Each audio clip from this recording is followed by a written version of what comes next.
Hey guys, Thrasher here. Have you ever wondered if androids experience fear? It's time to find out. We're talking about Super Saiyan Vegeta. Let's get into it right now. Okay, first things first, Super Saiyan Vegeta is a defensive tank unit who excels in melee combat. So let's go ahead and jump into his abilities and we'll sort of talk about how he specifically works. So if we go look at abilities, his main ability allows you to reduce his strike cost down to 5 for 10 timer counts. So he can pump out a ton of strike arts really fast and it won't cost a lot of ki. His Z ability increases his strike attack and defense as well as any other red unit. So he can work really well on a red team.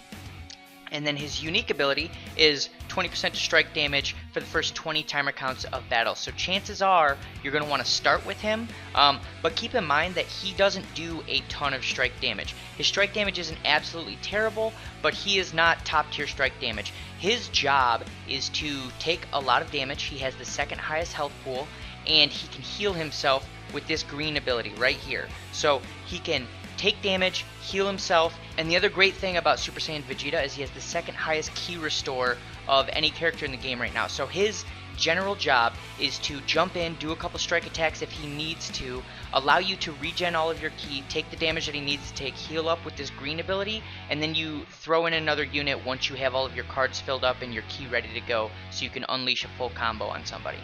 So we've seen that all of his abilities are centered around increasing his ability to use strike arts cards and do more strike damage, and he can also increase strike defense and offense for the whole team if they're red units. Now let's talk about his actual stats. Like I said a moment ago, he has the second highest health pool in the game right now, so he is fairly tanky as long as he's taking melee damage. He has extremely high strike defense, but his blast defense is really bad, so his job is to take all of the melee damage. You don't really want him taking the blast damage, so that is one drawback of this card. He's not an all-around amazing tank, he's just very good if you're running into a melee unit. I would not throw him in front of a purple sparking Vegeta. He'd get tore up pretty fast.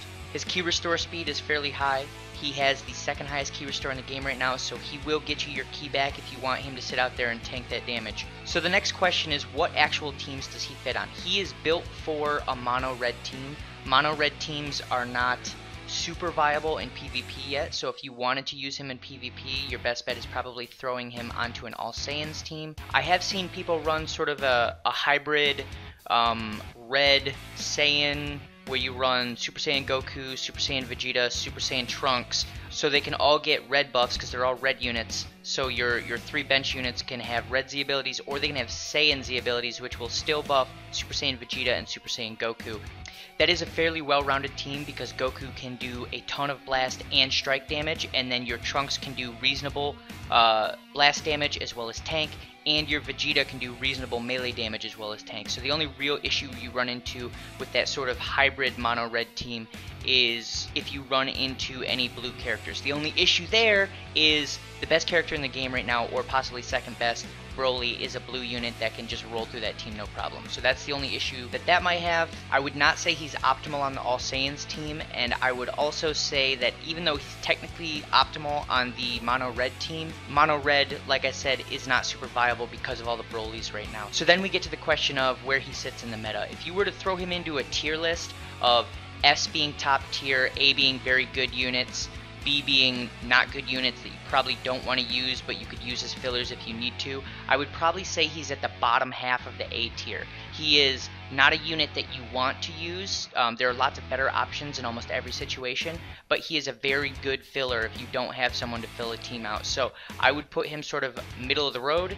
I don't think he's going to get much stronger. Maybe if they bring out another amazing red unit, he might be okay, but I sort of see where he sits right now. He's just going to keep falling off, so I don't think he'll ever be a top tier unit. One last strategy to consider before we end this review of Vegeta, one thing I've seen a few people try is because this ability allows him to drop his strike arts cards down to 5 cost, what some people will do is they'll lead with another card who is not Super Saiyan Vegeta, and they'll use up all of the non-strike arts cards until it hits that 15 timer count. Then they'll switch to Super Saiyan Vegeta and use all 4 strike arts cards immediately, and you still have a ton of ki, and you're going to get 4 more cards fairly quickly. So then you just switch to your next unit, and it allows you to get a Rising Rush off extremely quickly. If you use this properly, you should get 2 Rising Rushes off in a single match. So that's very powerful if you do that. And that's really all there is to Super Saiyan Vegeta. He's a good filler unit semi-tank that can restore your ki for you. If you have any questions, throw them down in the comments. If you have any other ways that you guys like to use Super Saiyan Vegeta, let me know. If you like this content, make sure to like and subscribe, and I'll see you guys in the next video.